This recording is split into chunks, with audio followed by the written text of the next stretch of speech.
Now, Putco and workers have clinched a deal to end a 2-week-long illegal wage strike. The protesting drivers decided to accept the latest wage offer after the CCMA's intervention, and they've now resumed their normal duties. Meetings were held over the past 3 days between Putco and unions to try and find a solution. The unions were asked to renegotiate the deal after the employees rejected the initial offer. Well, let's take you straight to the company spokesperson. This is Lindokuhle Xulu. Lindo, good evening to you. Thanks for your time. So it looks like, to some extent, Putco finally buckling under the pressure, because these workers were simply, clearly not going to return back to work despite the threats of the organization. Well, Kathy, I can confirm that we've finally been able to put an offer on the table in terms of what workers have been demanding, but it's not quite what they were demanding in terms of the 6% that was from 2020, with it being backdated, as well as the bonuses. But we've conceded to some of the things that we've maneuvered in terms of trying to find. But we must say that this was a process led by CCMA under the Section 150 process. But essentially, there was negotiations, robust ones, marathon meetings throughout the weekend from Sunday. And after 12-hour meetings, we were able to come up with another plan.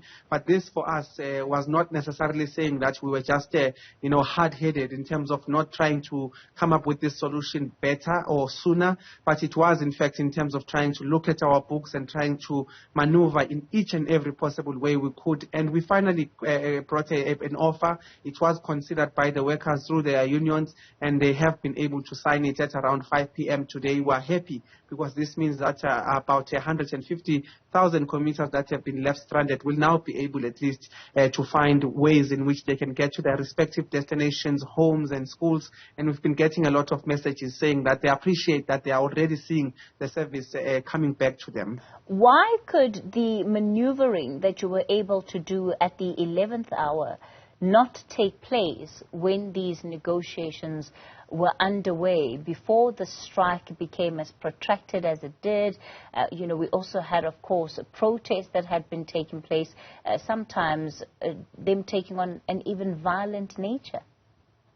Well, the detail is really in the deal that we've been able to broker here, because as Putco, we did say that we do not have means to pay some of the things that were being demanded by workers. It's not just in 2020. It is currently that we cannot simply afford what we've even put on the table, to be quite honest, because some of the things, as you see them, what we've offered the workers is that we've offered them a 6% increase on their current, salaries moving forward. So it's not backdated as they had wanted.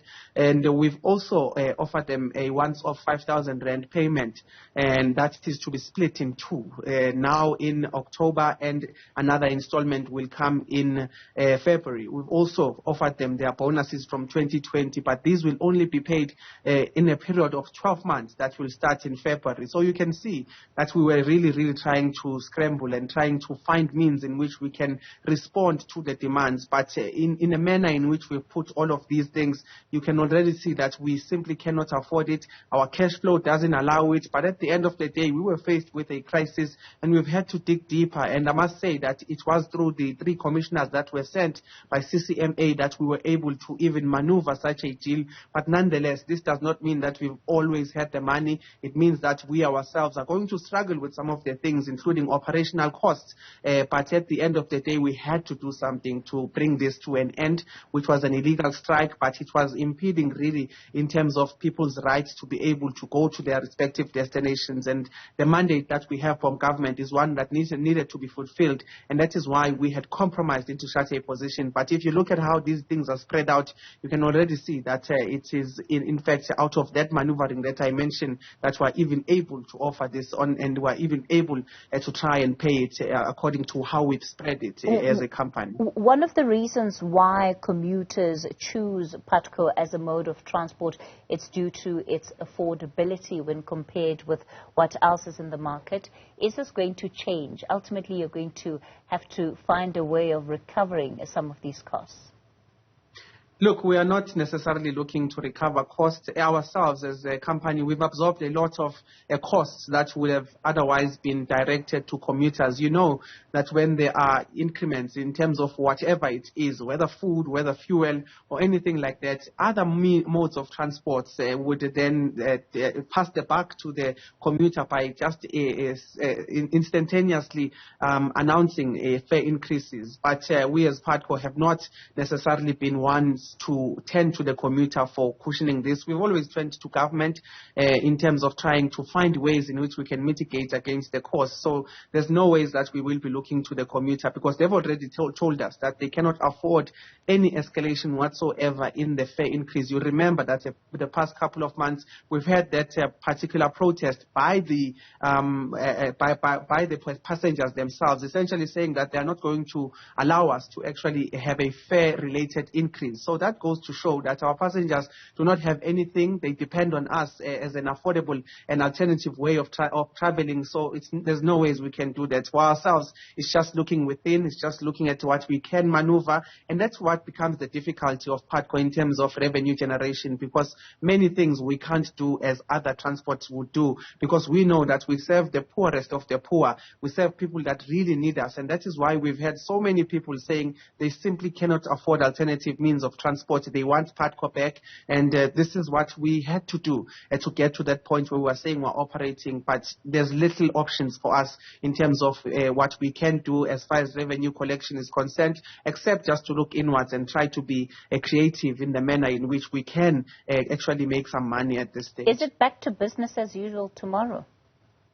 Back to business as usual today. I must say that in the morning when there were consultations, it does seem that some workers, including those that were on strike, had considered to say that, they need to let us be able to operate. We have actually been able to operate. I've been getting feedback to a number of commuters that are grateful that our buses are back on the road. So what we've been able to do today was to cover the afternoon shift, and we will be covering the morning shifts. But moving forward, we are expecting a close to normal service. Of course, there are vacancies that still need to be filled, buses that still need drivers, but that is something that we'll be announcing as far as our plans are concerned. But for now, it's the important messages that are coming from our commuters that are a sigh of relief for both them and us, in terms of saying that at least we are able to alleviate some of those pressures from those that are really earn a little to nothing in our society. All right, let's leave it there for tonight. Lindokuhle Xulu is the spokesperson for Putco.